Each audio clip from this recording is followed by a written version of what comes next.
Yes, Yahweh has continued to show forth himself to be the great El. There is none like unto Yahweh.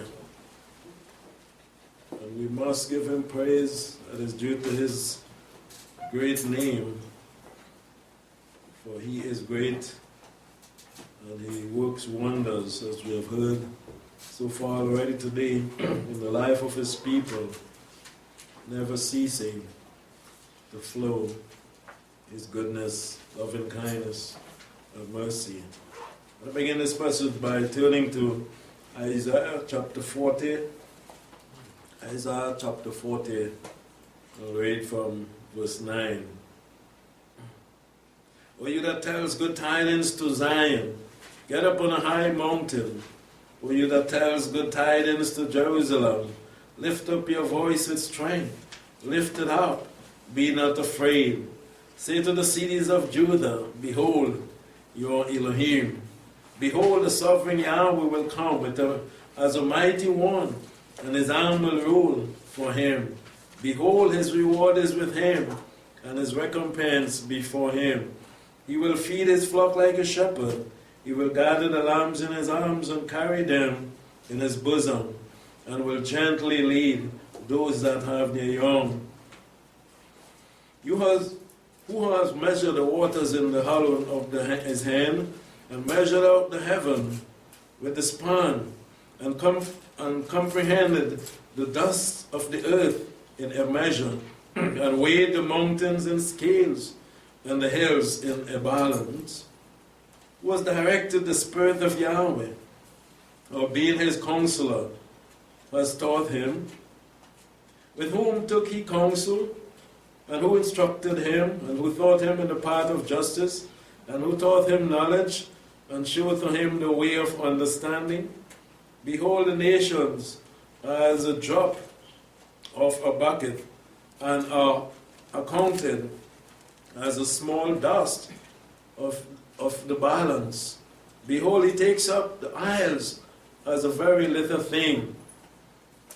Lebanon is not sufficient to burn, nor the beasts of it sufficient for a burnt offering.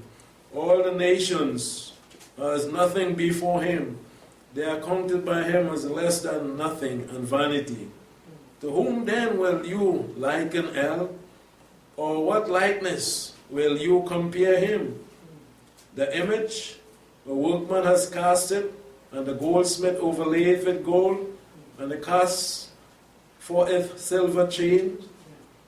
He that is too impoverished for such an oblation chooses a tree that will not rot. He seek to him a skillful workman to set up a graven image that shall not be moved. Have you not known? Have you not heard? Has it not been told to you from the beginning? Have you not understand from the foundation of the earth?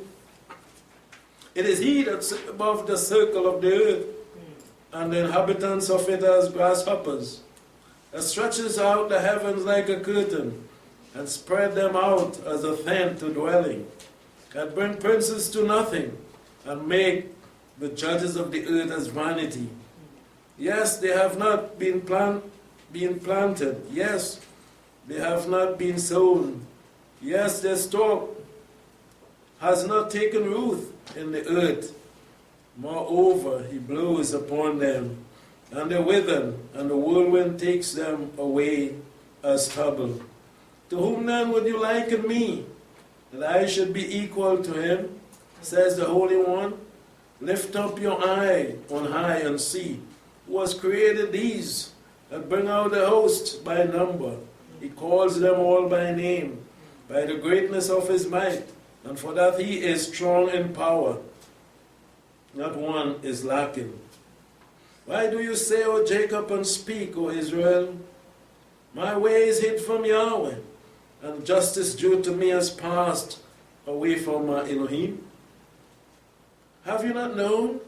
Have you not heard the everlasting Elohim, Yahweh, the creator of the ends of the earth, faints not, neither is weary? There is no searching of his understanding. He gave power to the faint, and to him that has no might he increases strength. Even the youth shall faint and be weary, and the young man shall utterly fall. But they that wait for Yahweh shall renew their strength.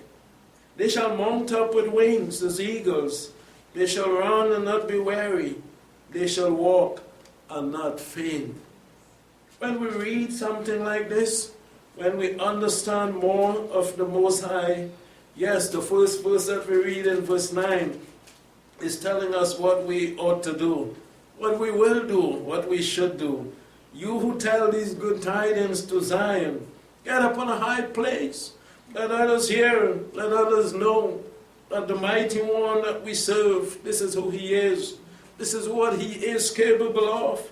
You don't put it under a bushel. You don't put it in the lowest part of the earth. You lift it up on the mountain and you let the world know that Yahweh is Elohim. You who tell the good tidings in Jerusalem, why are you like that? Why are you going beneath the idols? Why are you paying homage to it?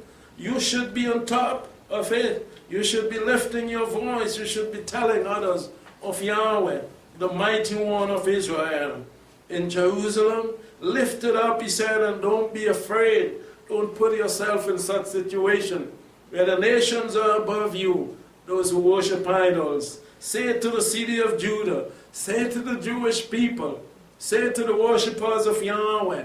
He is Elohim. Behold your Elohim. This is what Israel should be doing, calling the world to see, to hear the wonders of Almighty Yahweh. Yahweh is waiting to do wonders and miracles in that land again. He will do. He is doing it among us. People who have once rejected him, who were strangers to him. And why are they not doing what he has said in his word, lifting up their voice, going on top of the mountain, proclaiming Yahweh to be their Elohim, and not joining the nations to lift the name of an idol?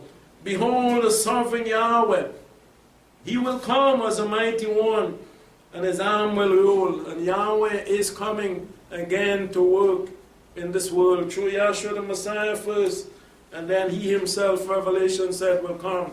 He is going to come and tabernacle with his people. His reward is with him. And are we taking this position that they have left off? Are we going up upon the mountain? Are we proclaiming Yahweh? Are we showing forth his goodness, his work, his power, his ability?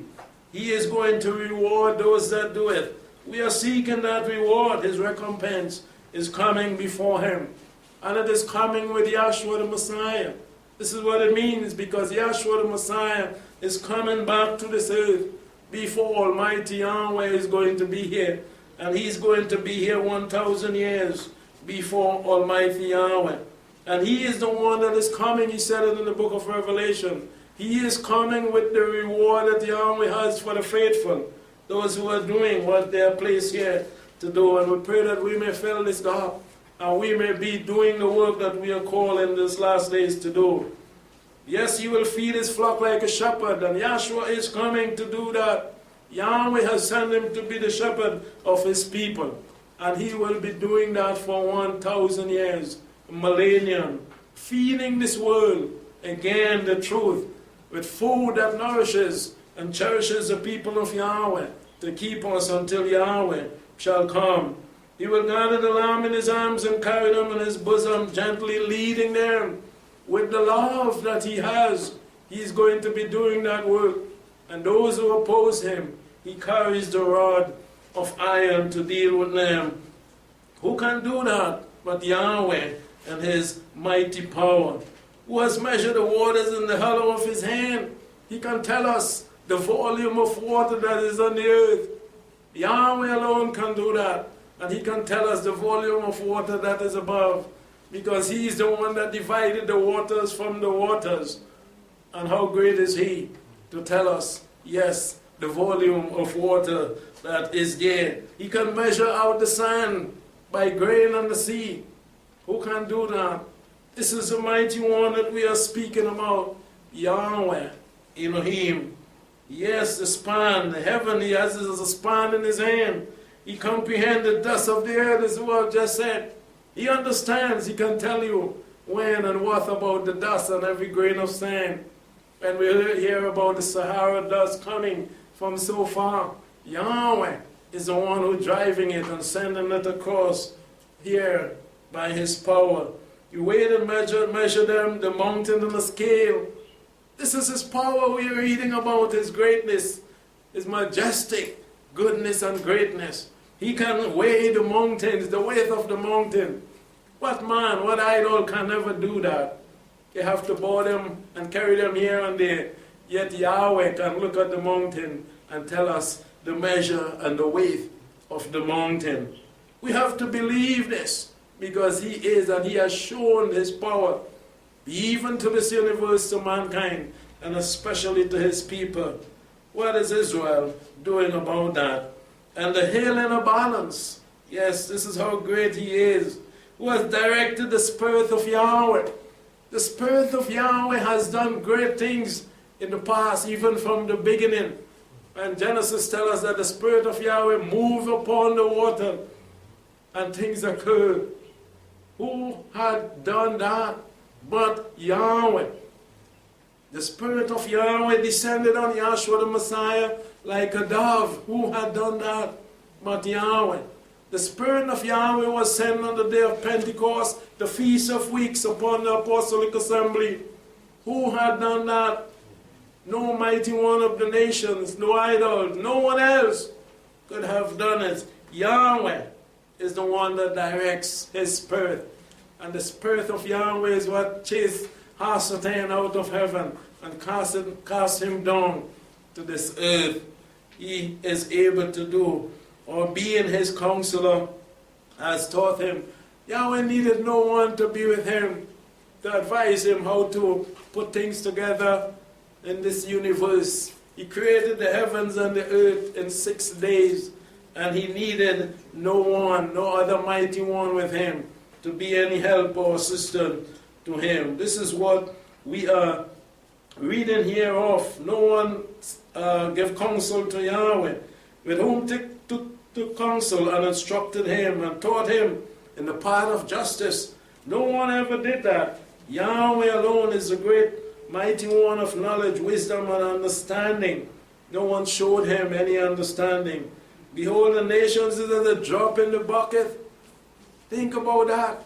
So many nations, countries, large continents on the earth, and when Yahweh looked, they are as a drop in the bucket. And yet they feel they are so huge and so large and can do how much. But Yahweh is still seeing them, seeing us as small in his eyes, and are counted as a small dust of the balance. This is how Yahweh sees this universe that he has created. Yet mankind feel that they are so much. Behold, he takes up the isles as a very little thing, especially those of us who are in the sea, in different parts of the world, and you fly high in an airplane and you look down to those islands in the sea. Truly you see them as a grain of sand sometimes. The higher you go, the smaller they look. And think about Yahweh who is in heaven. No one has been to heaven but Yahshua the Messiah. No one has looked down from heaven to take a pity or anything of the earth. So think about Yahweh where he is, so high and lifted up. When he looks down on the island of the sea, what does he see? Maybe just a speck, like a little grain of sand. He's seeing us so small, and this is so true. He takes up the isle as a very, very little thing. Lebanon is not sufficient to burn, like a straw that you cut from a tree, like a dry branch you throw in the fire, and before you turn around, it is gone to ashes. Lebanon, as large as it may seem, again, it is not even enough for the fire. The beast of it, sufficient for our burnt offering. And yet so many animals had been sacrificed, and so many still on the earth today.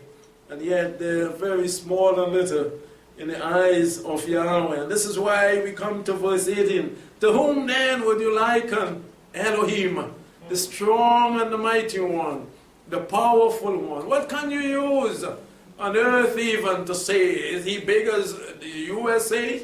Is he big as Africa? Is he big as the ocean? What can we use to liken Yahweh then, when he is looking and seeing these things like dust, so small, and he's weighing the mountains in a balance? Wow! Can we liken Yahweh to anything then? And what likeness can we compare to him? And so foolish are the people of the various nations of this earth. They liken the Almighty to a stone, to a wood, to a tree, to a piece of gold. This is how they liken Yahweh. Then they are showing themselves to be very foolish and without understanding. Can we compare Yahweh to anything? Anything in this universe that he has made. And look at the image, how it is made. The workman go forth and they take something and they make it into something. And they call it their mighty one. Yes, Yahweh is above all. He is the greatest of all. There is none like Yahweh and can be likened unto him. Have you not known, verse 21, have you not heard, you didn't read, even from Genesis, that there was nothing in the beginning Elohim created? And something is created that was not there before it was. So nothing was there, and Yahweh created the heaven and the earth. The earth was dark. Again, another wonder-working power. And Yahweh said, let there be light. Yea, he all. Every day Yahweh been showing himself in creation for the 6 days. And even on the 7th day, he made everything with his power that is invested in him. After creating himself, existing by himself, every day being a day of miracle. Saying the word and it coming forth. And at the end of the day, turning around and saying and seeing, it is good. Another day. There was evening and there was morning. And he continues, until the most blessed day of the week, the Sabbath day. Yahweh made the Sabbath by resting. Have anyone ever done anything like that? To make something so great, so powerful, so useful, so blessed by doing nothing? Who can be compared to Yahweh? Which mighty one they can ever make or worship or pay homage to be like Yahweh? When he made the greatest day of the week without doing anything. How Yahweh did it? Yellow knows. I'm making the Shabbat. And the Shabbat remains today a blessed day of the week. Yes, Yahweh is above, verse 22 says, the circles of the earth. Cannot see him. We cannot see where he is. We believe in him. We believe he is sitting on the throne in heaven. We don't know where heaven is. We've never been there. We don't have any picture of there. But we believe, and this is what he wants us to do. To believe in him. These words are here for us. To understand that he is real. And our life is with us every day to understand how real he is. We didn't give ourselves breath of life. We couldn't protect ourselves as we came out of the womb. Who been doing it for us? Who made us even in the womb? Who fashioned us, as David said? It was him. It was Yahweh, the great one. Verse 27, why do you say, O Jacob, and speak, O Israel? What are they saying in Israel? Are they calling on Yahweh? They are not. Maybe a few. But they should be. And you read these words, Yahweh is pleading with them. He is pleading with his people to come home, to notice, to see, to understand who I am. There is none like me. Why wander away, seeking others, seeking out the mighty one. Why do you speak, O Israel, and say my way is hid from Yahweh? He is as the idol that they put eye but they cannot see. Is Yahweh like the idol that they stick an ear here and he cannot hear? You are doing things and saying Yahweh is not seeing me. When you come in the open, they're saying Shabbat and Shalom. And your works are different, like the scribes and the Pharisees in the time of Yahshua. He said to them, you are cleansing the outside, but inside, dead man bones, it is rotten. Your way cannot be hidden from Yahweh, and the justice due to me has passed away from my Elohim. No, Yahweh is seeing. He is just, and He is going to judge. And especially His people, if they would not turn, they're going to be met in judgment by Almighty Yahweh. Verse 28, have you not known, have you not heard, Israel? Even us today, we must remember, we must listen to the voice of Yahweh speaking even in His word. The everlasting, the one that has no end. The mighty one that has no end. We see people making mighty ones, idols, and then they burn them in fire. They cast them in the sea and they come into pieces. And they have to make again the next year or whatever. They put them there last year and they remain there until the next year. And on and on.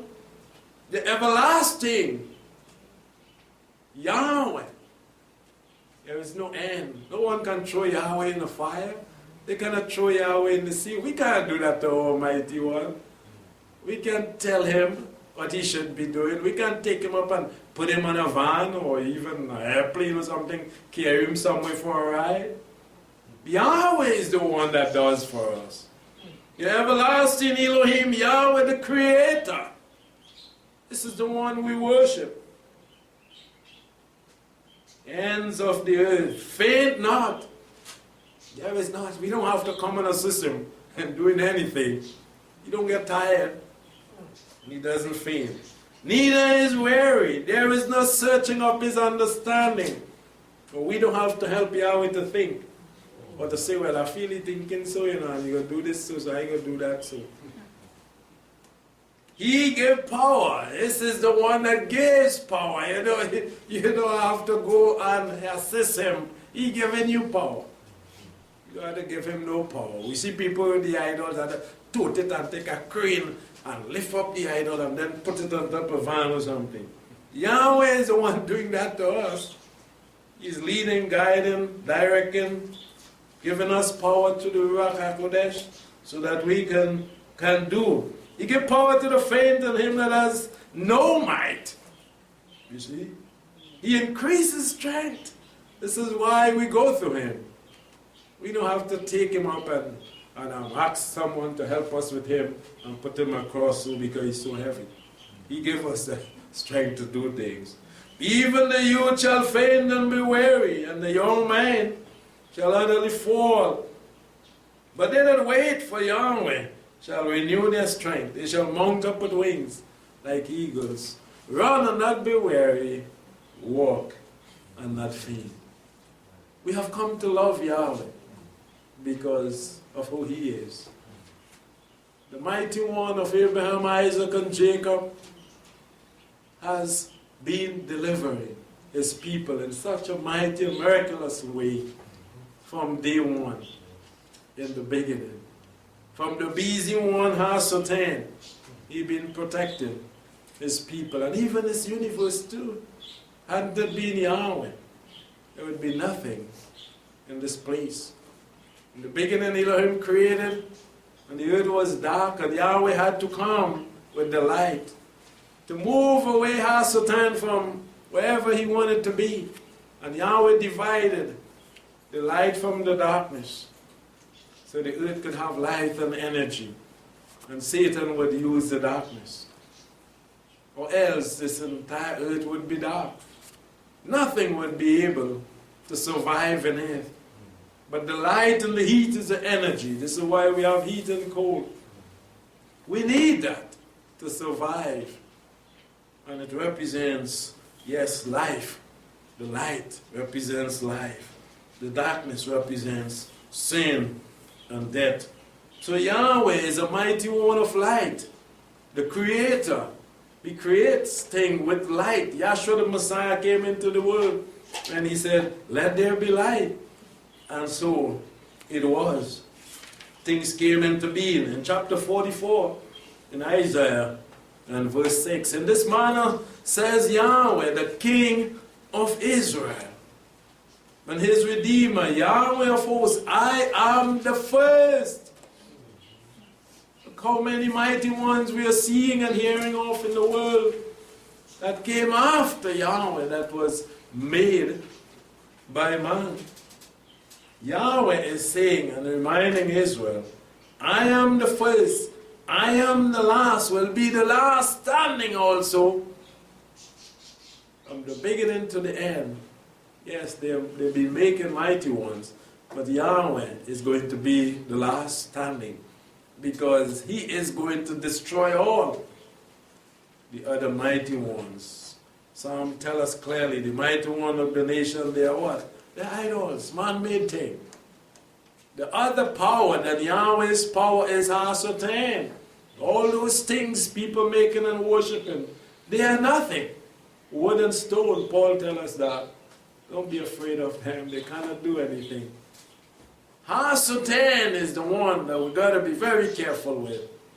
That is the power that is opposing Yahweh's power. But he is not greater than Yahweh.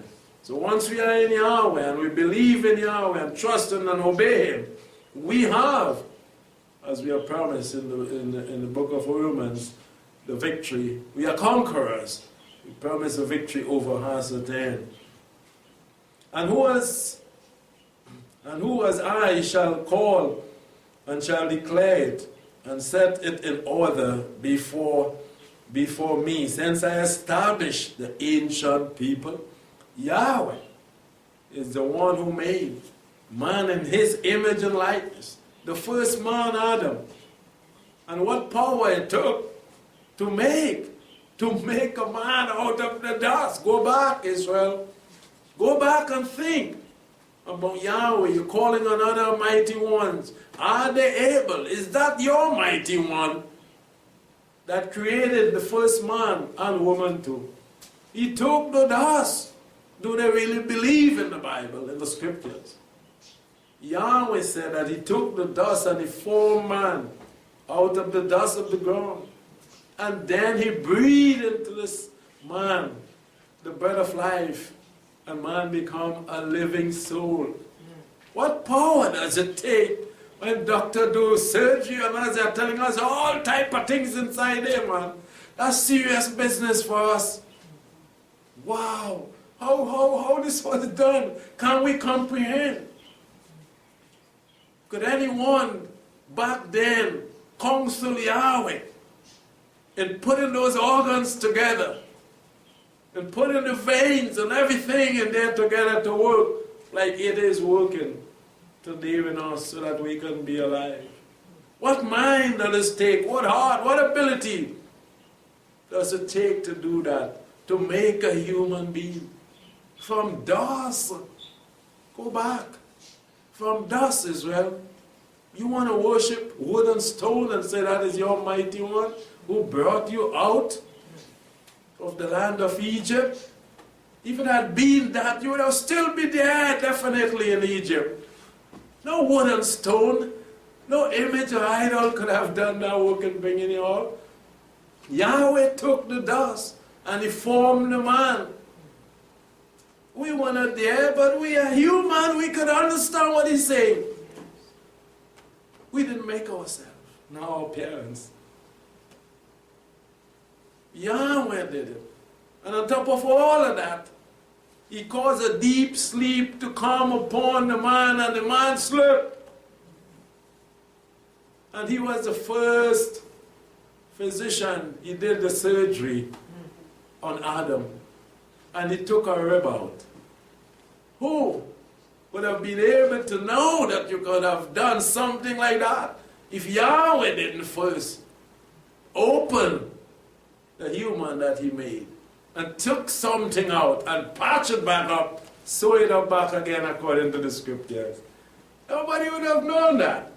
But Yahweh had set the example because of his power from the beginning. This is why we see all things being done by man, but not to obey. They will go and open individual and sew them up back. They will do things that they saw Yahweh did, read off and understand it could be done, but they will not obey and keep his commandments, like Yahshua the Messiah did. They want to do great works too. They want to do great things. They're taking out your heart and put something else. Take out your kidney and put the next one. They're doing all of that. And why wouldn't they obey? Why wouldn't they be loving and kind? Be like Yahshua the Messiah and obey Almighty Yahweh. So he caused this deep sleep to fall upon the man. And he opened the man. First physician doing this great surgery. And what he did, just take out a rib by itself. What great power it took. We have to go back and understand these things. The mighty one of Abraham, Isaac, and Jacob, who he is. This is what Isaiah is trying to help us to understand. He took that rib, and the Hebrew says that he built up. He built it up into you as a female, into a woman. Who can ever? Which mighty one in this universe? Put all of them together. Tell them work. Tell them consult each other. Have a mind. Come together and do something like that. They can't even start to think. How are we going to do that? Yahweh. He had no advisor. He had no next physician with him. But all the physicians together in the world. Tell them take one part from a man and build it up into another human. One part. Yahweh took a rib. If we believe these things, then we will serve the true and the living Elohim. People who are not, they don't believe these things. They are not serving Yahweh, they're stuck. They serve Yahweh, and they must believe who he is and what he's capable of. He took that rib and he built up into a woman. This is how we have male and female today. Yahweh did that.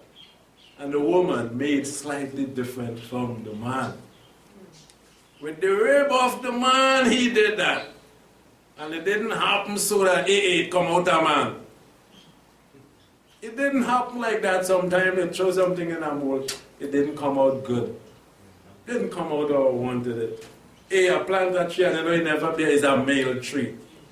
And they sell male. And I think it never bear. It didn't happen like that, you know. He took the rib out of the man, and when he built up and he finished, it was a woman. What power it took to do that. And had just what the woman had to have. In order for there to be male and female, opposite sex. Yahweh alone. No one else could have done that. Let us go back. Oh Israel, this is what the word is trying to do. Wake them up. Shake them up. Sometimes we have to also.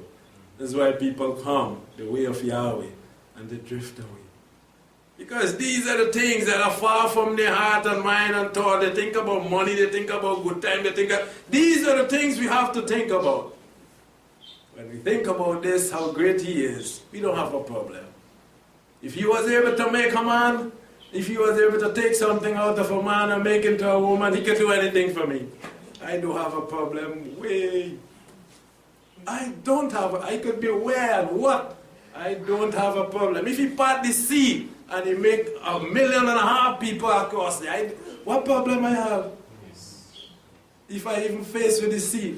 If he could put a mountain and weigh it like on a scale and tell me the weight, what problem I have? If he could count, I go on the sea and I watch there, and he telling me he could count every grain of sand and tell me the amount. What problem I have? What problem I could have that I walk away from him and go and bow before a wood and a stone? Humankind real? Oh yeah, we say, begging man to understand. He say, man is nothing. They just would not obey. If we obey, we become something. We become like him. That's all it takes. We are making his image and likeness. All it takes is for us to obey him, and we problem finish. What problem we could have that Yahweh can solve? Look, he telling us here. What problem we can have that he can solve? That mountain there, you can move it. That water there, we could measure it and go and take up liter by liter. No? Even a little ravine and see if we could finish measuring it. He could tell us that. But apparently people don't believe. People don't believe. Many have the Bible in their hand and they say in Yahweh or whatever, but this is how far. This is how far one can be from the Almighty. This is what, look at, we are reading it here. This is how far. And we cannot be that far. Because Yahweh is going to take us out. It is too glaring, as we see. The use of a better word. Right before us every day. Look at flesh and blood, skin. You make a child and all, you're watching the baby grow up. How far is that? And then we read with the word and we can identify. You make them male and female. And everything we see around, with the trees and the birds and the bees, we find it right here. And once again, people don't believe in the Bible. It is really, really sad. It is sad to think even about Yahweh thinking about us thinking so. This is why in the days of Noah he destroyed. He said, Noah, you see nothing. Nothing living. Everything must go. And then he gave opportunities to us. It's going to happen again, Yahshua said. As in the days of Noah, so sad. Many lives are going to be gone in the fire because we are seeing it. We are seeing it.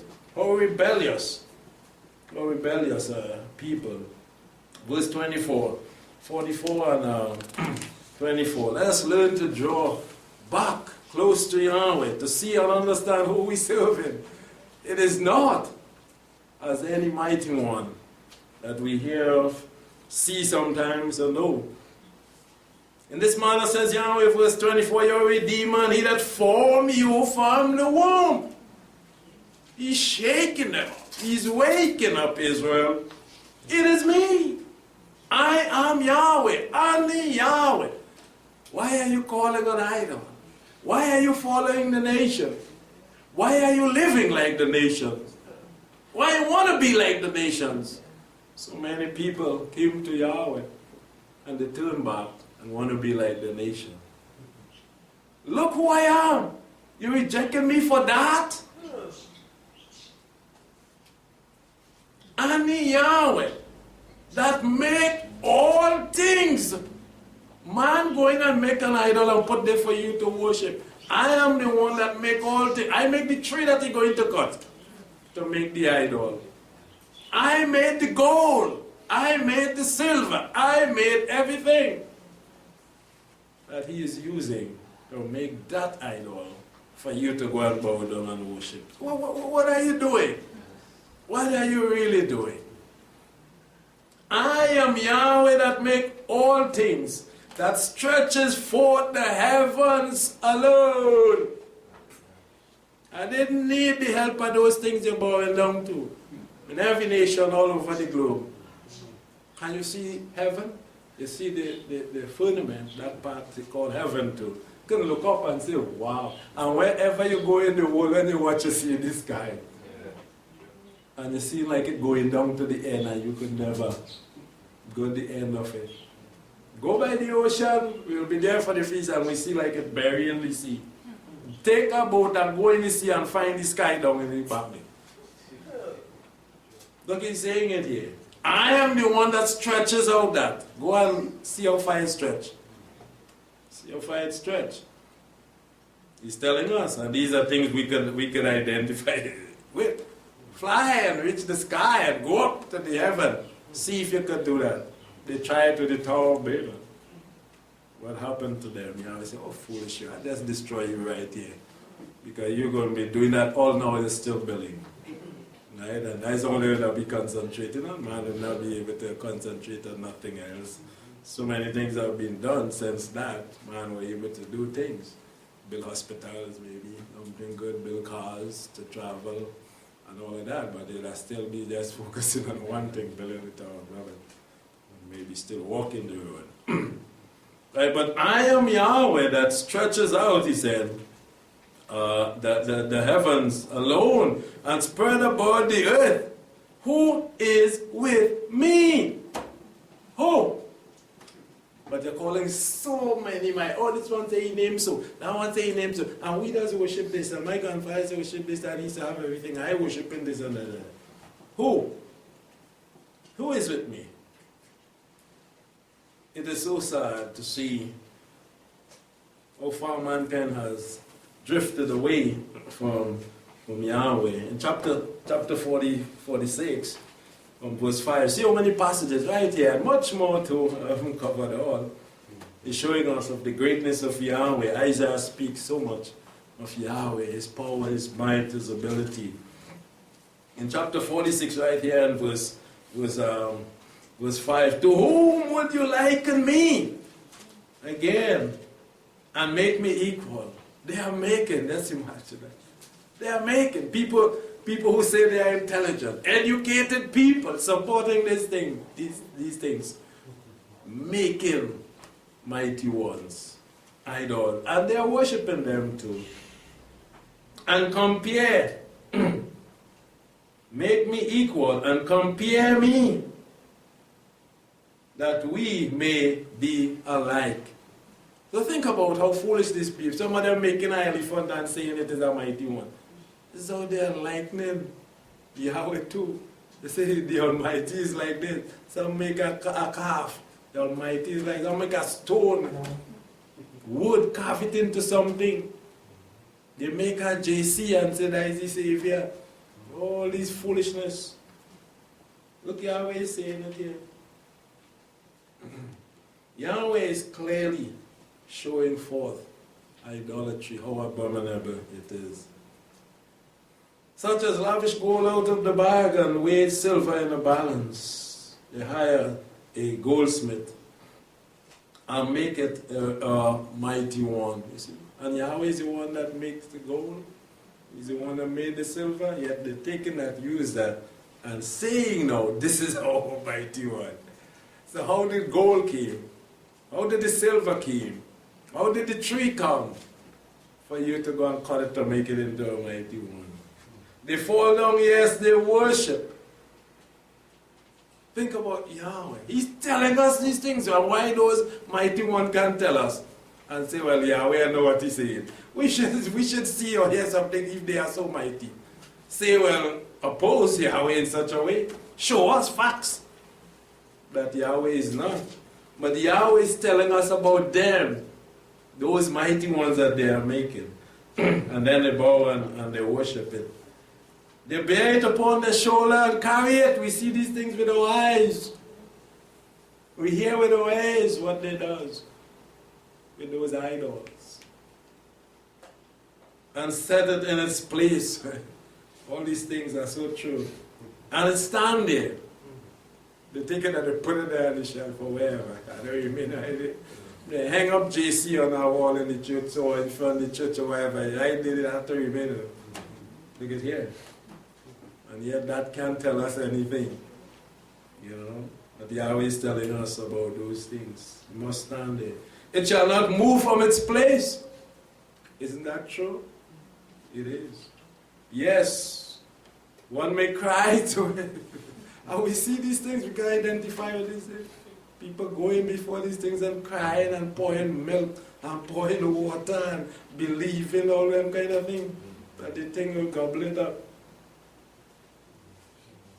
You cry before it and yet it cannot answer.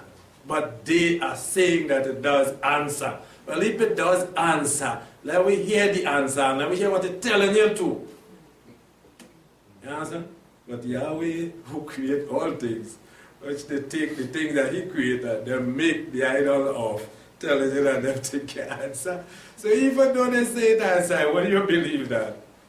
You know, at time they was telling us that idol drinking milk somewhere up in Kusho Beach somewhere.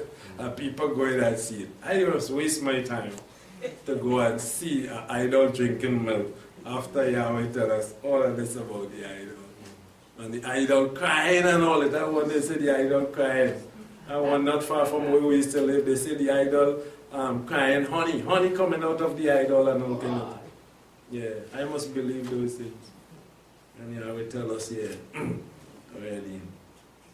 Yet they cry to it, and yet it cannot answer, nor save him out of his trouble.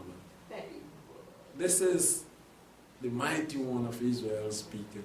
Abraham, Isaac, and Jacob. The one that we read about that did great works. They didn't make him. This one tell us he make everything. And we have the record in the word that what he did. This is him speaking here.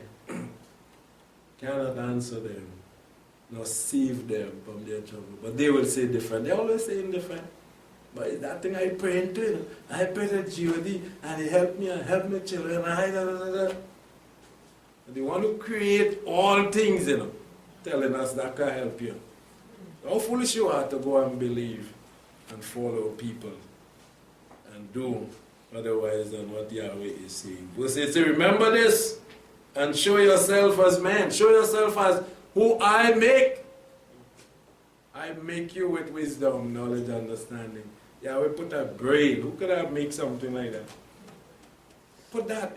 So if you had to make an idol, think about that brain you had to put in an idol. How you starting to make, because Yahweh's brain, the scripture tells us, we just put it in there with it. It's intelligent. Where it come from, how it was made, and you had to make an idol. Tell me how you're starting to put the brain part in that, for that to think, to do. You see Chinese and them making robot and thing and forming people with face and moving and all them kind of thing and all kind of thing.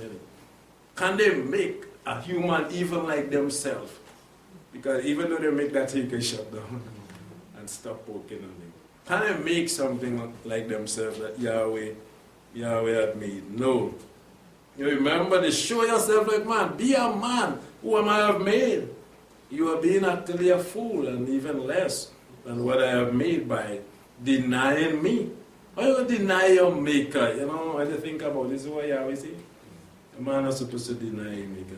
Bring it again to mind. Think. Again, this is where we are today. We are placed in that position by Yahweh and His Word to think. To think who is our Creator and what others have done by turning back to worship idols.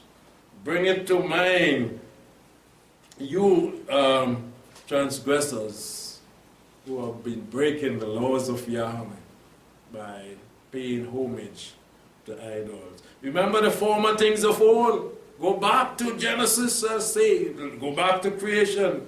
For I am Elohim, this is what we see. In the beginning, Elohim created.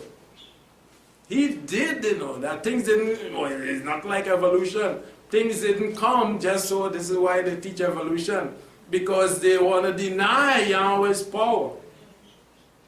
But how could there be something like evolution? How could anything come to be on its own without that superpower, without power? How power would come into being, let me say that. Tell me, how power coming into being without a greater power than power?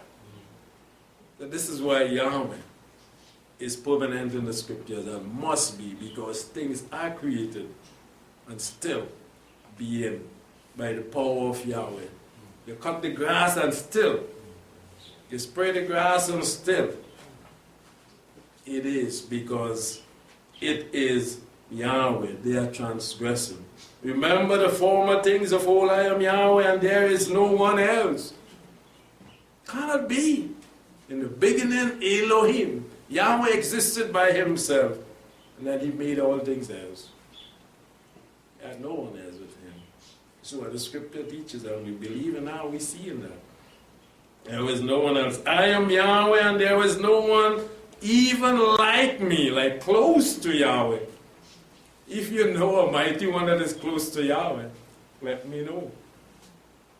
I just say, well, okay, I know he has not even Hasatan created anything and can create. Can only destroy and use what Yahweh created to make things. There is no one even like Yahweh. Look what he says in verse 10, declaring the end from the beginning. This is what I just said. So Yahweh could tell us about those idols. Yahweh could tell us what will be happening to Hasatan. Hasatan can tell us about Yahweh. Hasatan cannot. The idol can tell us what he will do to Yahweh. Yahweh declared the end from the beginning already. And from the ancient time, things are not yet even done. He told Abraham about his future. Jacob knew that Yahweh was going to bring the children of Israel out of Egypt. He told them things before. He told Moses, go to Pharaoh, I go make his heart more hard. It was done. All these things are there. Go forward when they reach the Red Sea. Go forward, wait, to die in the sea? So actually what he's saying, I'll pass you through the sea. And it was done. And they saw their enemies dead on the other side. Who can do that but Yahweh? Yahweh alone does this, and he needs no one with him ever at all. As we press on because of time, in Psalms 89, we want to remember Yahweh has been showing himself even to us in these last days, revealing his great power before our eyes, working with us, as we heard in many testimonies. He is the same. He hasn't changed. The same yesterday, today, and forevermore. Still working miracles in the life of his people. In Psalms 89, verse 6. For who in the skies can be compared to Yahweh? Who among the sons of the mighty is like Yahweh? Even one that thinks he's the mightiest man or the richest man on earth, can they be compared to Almighty Yahweh? And held the very terrible counsel of his holy ones, and to be feared above all them that are all around him. Yahweh is the one that we have to fear, not the angels. No one else. But Yahweh, even Yahshua said, don't worship me, we worship Yahweh and fear him. To be feared above all them that are around him. O Yahweh Elohim of hosts, Sabaoth, who is a mighty one like you, O Yahweh? And your faithfulness is all around you. The cherubims, the seraphim, the angels around Yahweh, they are faithful. They cannot anymore be unfaithful like Hasatan and those that are cast out. That is no more. Yahweh truly is the Almighty. There is none like him. You rule the pride of the sea. When the waves of it rise, you still them. We know that. You have broken Rahab in pieces as one that is slain. You have scattered your enemies, the arm of your strength. We saw that many, many times in the word of Yahweh. The heavens are yours and the earth also yours. The world and the fullness of it, you have formed them. The north and the south, you have created them. Thebar and Hermon, rejoice in your name. You have a mighty arm which represents Yahshua the Messiah. Always remember that. Whenever you read the arm of Yahweh, his right hand, it is Yahshua. And we know that that power was displayed while he walked here upon the face of this earth. Strong is your hand again, Yahshua, and high is your right hand, definitely Yahshua. Righteousness and justice are the foundation of your throne. Love and kindness and truth goes before your face. Yes, we must love him more. We must give him our due service and respect. Worship, praise, and honor goes to the greatest of all is Yahweh, the Elohim of this earth. He has made it, it belongs to Him, and we owe all things to Him. Some of the mighty acts recorded in the Hebrew Bible. Remember the Tower of Babel that they wanted to build in Genesis 11. And Yahweh, what He did, the whole earth was of one language. Think about that, great power. And He confused their language, and they spoke different languages. What? How that was done? How was that done? By the mighty art and power of Almighty Yahweh. Sarah was what age? Sarah was about 90 years old, and she conceived. Yahweh had promised Abraham and Sarah, and in all that they've been through, and the mistakes that they made, she was with child. Whenever we heard of anything like that in history, mighty arm of Yahweh, 90-year-old, people hardly live that long anymore. But she was with child, conceived at that age, to show, to have the foundation in the word of Yahweh in the Hebrew Bible, to remind us of how great is He. Abraham, being 100 years, was able to have a child. Wow, these are things for us to think and not be idle, to turn away from Yahweh. We have sufficient in the Word for us to keep our minds on and praise and worship Yahweh. In Genesis 18 and verse 14, it asks the question, is anything hard for Yahweh? Nothing. And why are we troubling ourselves? Why are we anxious?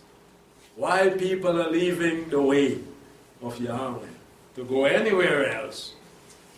Is there anything hard for Yahweh? We think about the plagues in Egypt, the mighty ark of Yahweh. Those plagues that Yahweh brought upon Egypt to show forth His power, they are listed in the Word for a purpose, for us not to forget. Paul tells us in 1 Corinthians, came upon them for us, for our learning, upon whom the ends of the ages have come. These things are there for us to understand the mighty one that we serve. How great is He. He plagued Egypt, and He brought out the children of Israel. He parted the sea, and many, many more. Every day in the life of His people is a miracle day. Every day. Still working for us at this time, keeping us alive, fighting our battles, causing us to escape the traps and the snare, the pits that are placed there for us to die and be no more, and especially to lose our faith and be gobbled up. And we escape them every day. In the life of the true worshiper, every day is a miracle working by Almighty Yahweh. The parting of the Red Sea. And so as they come over and through, we had Exodus 15, they were rejoicing. How great is Yahweh? There is none like unto Him. A man of war. Yahweh fights for His people, and the victory is His. There is none that could be compared to Yahweh. One of the definitions for the word compare, the one that I love the most, is put the battle in array. Number 6189, one of the definitions says, put in the battle in array. You want to compare Yahweh to anything else? Put the battle in array. Let us see. And already, Yahweh has won. Yahweh has already won all the battles. Whether in the past or whether in the future, Yahweh has a track record. The battle is in array even today. And we are victors. We are conquerors, Paul tells us. Because there is none compared to Yahweh. Put the battle in array. And so Yahshua the Messiah stood up at his temptation, and he said to Hasatan, in other words, bring it on. Because there is none compared to the power that it is invested in me. And he overcame him in all ways. And so the title is, There is None Like Unto Yahweh. There is none like unto Yahweh. Yahweh has challenged the mighty one who created under Hasatan by man many, many times. Even in the time of Daniel, as they cast him into the lion's den, Yahweh said, go on. The lion couldn't do anything. Even in the time of Nebuchadnezzar, Yahweh showed forth. Yeah, you're going to take my 3 boys, throw them in. The fire could not. Yahweh is a mighty one of victory throughout all ages, and he is forever. There is none like unto Yahweh. And may Yahweh bless us as we are thankful to him for reminding us again and showing us, as he showed in our life this week, that he is. He has shaken us up also to believe more in him, to trust more in him, to see that he is the same yesterday and forevermore will be the mighty one of this universe that shows forth that there is none compared to him. May Yahweh bless everyone. Shalom.